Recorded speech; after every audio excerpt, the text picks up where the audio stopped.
In this edition of Global Print, I'm returning to a story that has been commented upon, reported, analyzed, not just by reporters like me, but by journalists from all over the world, which is Afghanistan. Now, this winter has been a particularly severe winter in Afghanistan, and the situation is very, very dire.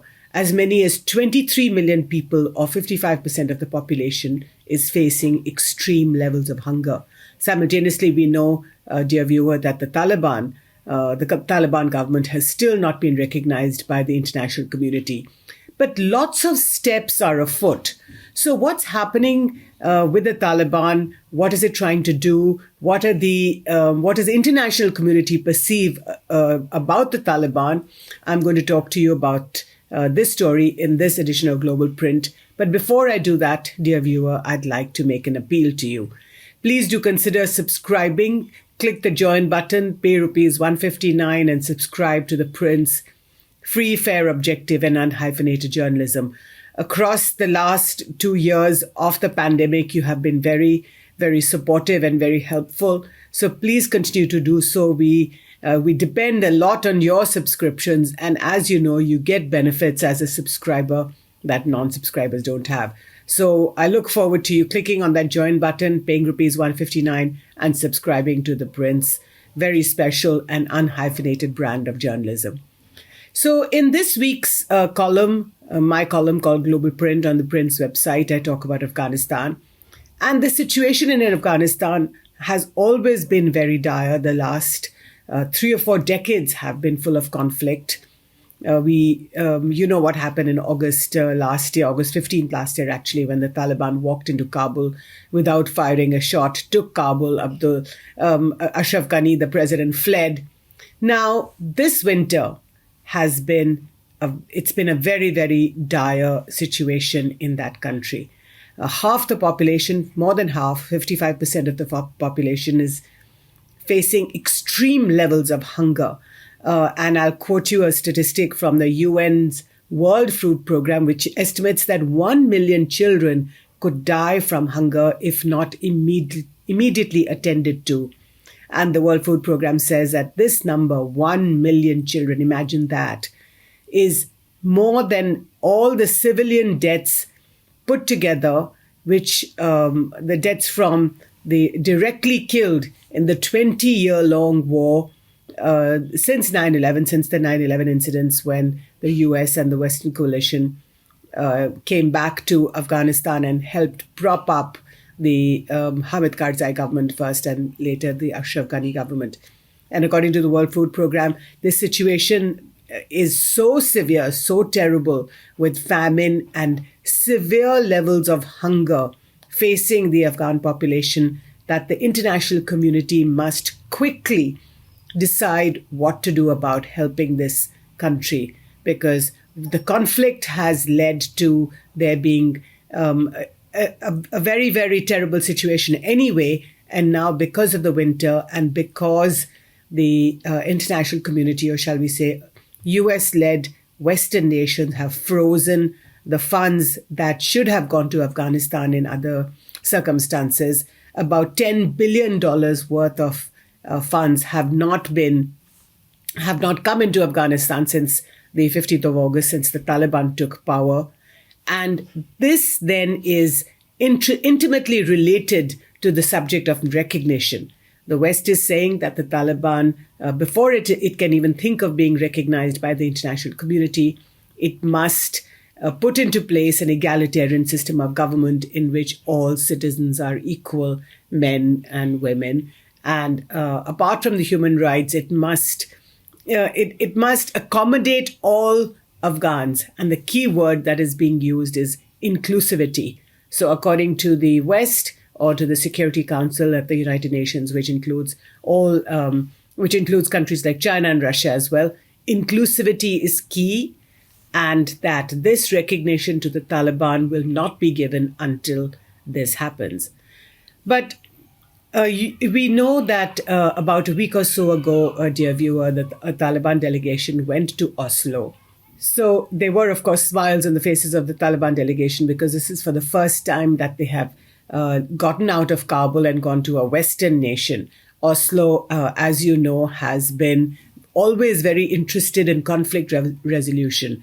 The Norwegian government has reached out to the Taliban. In fact, the Norwegian Prime Minister has said that the talks between the Taliban and the Western and representatives of the Western nation have been genuine and serious. So Amir Khan Muttaqi, the Taliban foreign minister who led the talks, has naturally said that this is a step towards international recognition. And he has pleaded once again, he has requested once again, he has demanded once again that the West release the funds that they have frozen and which legitimately belong to the people of Afghanistan. Now, he may have a point, because while in a sense the world wants the Taliban to be democratic and inclusive, the fact is that the people are facing this really dire situation, and sooner than later the international community must come to some sort of agreement and understanding with the Taliban, so that ordinary people are not hurt even worse than they are already. Now, actually, the Taliban may be in some luck, because a US court has given the US State Department, until February 11th to decide what to do with the funds that have been frozen by the Americans, about $7 billion. So I earlier told you that $10 billion worth of funds were frozen by Western nations, of which $7 billion are in the hands of the US Treasury alone. So this US court judge has told the State Department that it better decide one way or the other what it wants to do with the funds, and it's given them time till February 11th to do. Now, this will be music to the Taliban's ears if that money is unfrozen, because what will happen is that the Taliban will be able to consolidate control much more easily. But of course, like in life, there is give and take in every situation. So here are 3 points that I'm making in my column in the Global Print, in which I talk about this give and take between the Taliban, which is in power in Kabul, and the international community. The first is that the Taliban recognizes that it must put forward a softer face to the international community. So before the Muttaqi-led delegation that went to Oslo, Zabihullah Mujahid, who is a key spokesperson of the Islamic Emirate in Afghanistan, announced that all girls in Afghanistan will be allowed to return to school from the 21st of March, which is Nowruz, or the New Year's Day, according to the Persian calendar. Now, that is a big, big step that the Taliban has taken. And Mr. Muttaqi knows that this is a big step. The international community understands the value of this, because until now, in August 15th, when they took power, up to now, girls were forbidden from going to school, and you saw various protests on the streets of Kabul and elsewhere in Afghanistan demanding equal rights for women. Amongst them was the demand that women and children be allowed to attend school on par with male children and men. So Zabihullah Mujahid's statement that all girl children will be allowed to go to school is like an olive branch to the international community. It was made before the Taliban delegation went to Oslo, and definitely it was considered also by the international community as a gesture on the part of the Taliban. Now, remember that Muttaqi, that's Amir Khan Muttaqi, the foreign minister of the Taliban, has also reached out to other countries in the neighborhood, especially, and I'm talking about India. In October last year, there were talks in Moscow. Again, it's called the Moscow format because the Taliban representatives were invited, as were people from the rest of the region. And an Indian diplomat called J.P. Singh, he's in charge of the Afghanistan, Pakistan, Iran desk. And he represented the Indian government at the talks, and he met Mr. Muttaqi as well as the Taliban Deputy Prime Minister, Mr. Hanafi. Now, obviously, the question of inclusivity is on the top of every country's mind. But this doesn't mean that countries like India will not reach out with humanitarian assistance. So in the last few weeks, India, for the second or third time, has sent a batch of of not just COVID vaccines. I think 500,000 or so COVID doses of COVID vaccines have now gone to Kabul. Again, several tons of medicines have also been sent to Kabul. And what is most interesting is that 50,000 tons of wheat will soon be transported. In fact, anytime now, the wheat will go overland from Wagah border in Punjab, overland across Pakistan, and will reach Afghanistan. Now, this is a big, big step, both on the part of India, Pakistan, and Afghanistan. The first is that the Indian government is reaching out. You can see that this is not just a humanitarian gesture, but it's also couched. It's a political gesture couched in humanitarian terms. So you can consider it a reaching out on the part of India to the Taliban regime in Kabul. The second is that the Pakistani government recognizes that if it came in the way of stopping this wheat consignment from going overland across Pakistani territory, then that would not go down well, not just in Kabul, because it would mean that you're stopping humanitarian aid from reaching the people which desperately need this at this time. And I was just told you about these extreme levels of hunger that people are facing. So the Khan government has allowed it. And so anytime now, this wheat consignment will go to Kabul on Afghan trucks. Now, this is the first time, I think, in the last 20 years that this has been allowed. Otherwise, when India sent its wheat consignments or sent wheat biscuits, Pakistanis would not allow it to go overland. So they were sent on ships to Bandar Abbas, to the Iranian port, and from there they would go overland via train and then via truck into Afghanistan. So back to what I was saying earlier, which is that the Taliban regime recognizes that it needs to make some gestures to the international community. So the first is that they announced that girl children will go back to school, and they have also been in touch with countries like India, and humanitarian assistance is now being rolled out. In fact, the Chinese are also sending aid. About $31 million of humanitarian aid is also going to the Taliban regime and into Afghanistan. Now, the second thing that the Taliban regime is doing is that it is demonstrating to the international community that it is in charge and it has staying power. Now, this is a key lesson that it has learned from the time it was in power from 1996 to 2001, those 5 years, when it sort of withdrew in itself and imposed this very harsh brand of Sharia, where, of course, women were not allowed to work. You could not even get out of a house without a male person accompanying you. Then there was very harsh punishments, very, very severe punishments for small crimes and offenses. Like if you stole a loaf of bread, perhaps your hands could be cut off. So that kind of very severe and harsh punishments that were doled out by the Taliban between 1996 and 2001, and that made them the pariah of the international community. Now, today's Taliban regime recognizes that it has to do better than that. And to demonstrate its staying power, it is doing two things. The first is that it has reached out to all those, or to some of those Afghan leaders that resisted the Taliban from coming into power in Kabul, namely Ahmad Massoud, who is the son of the legendary guerrilla leader, the legendary Panjshiri leader, Ahmad Shah Massoud, his son Ahmad Massoud. It is reported that the Taliban officials have met him in Tehran, in Iran, and in Moscow. And along with him, the Taliban has met Ismail Khan, who was the former governor of Herat.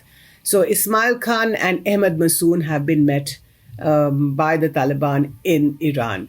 In Moscow as well, it is reported, this is not confirmed news, dear viewer, but it is reported that the Russians have brokered a meeting between Amrullah Saleh. He was the former vice president of the Ashraf Ghani regime, a bitter critic of the Taliban as well as of Pakistan. Now, Amrullah Saleh fled Kabul and went to the Panjshir Valley, which is his home. He's also Panjshiri, a Tajik by ethnicity, and he fought the Taliban for a few weeks and vowed never to give up the fight.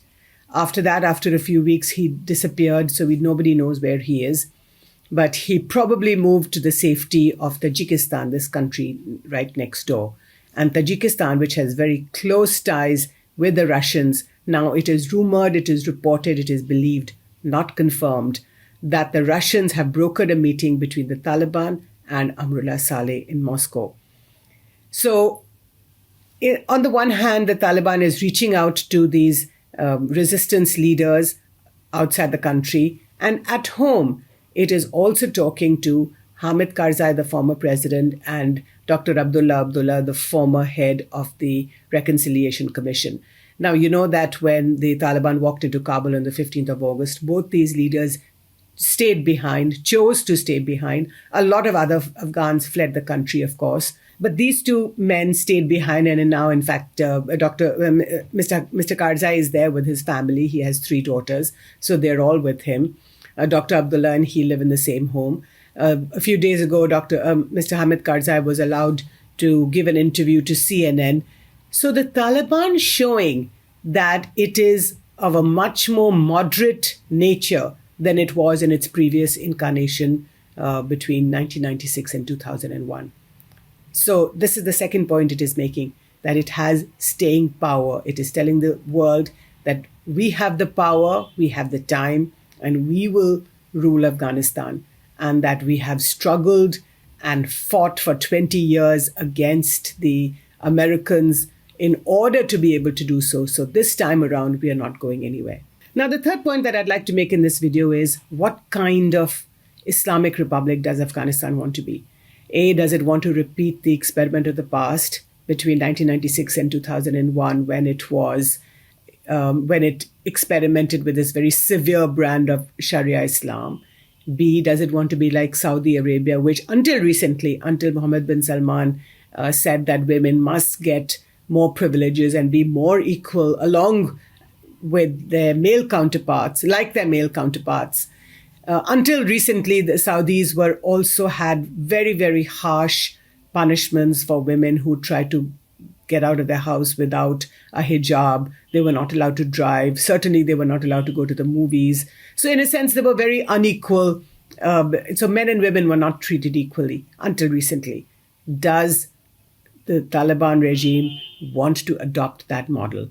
Or does the Taliban regime want to adopt a more moderate form of Islam as practiced in the United Arab Emirates, in the UAE? In Dubai, for example, Dubai, in fact, has signed the Abraham Accords with none other than Israel. And so thousands of Israelis are now flooding the streets of Dubai, as are people from elsewhere. So there are several models of Islam that are in front of the Taliban regime that it can adopt. But remember that the Saudis have oil.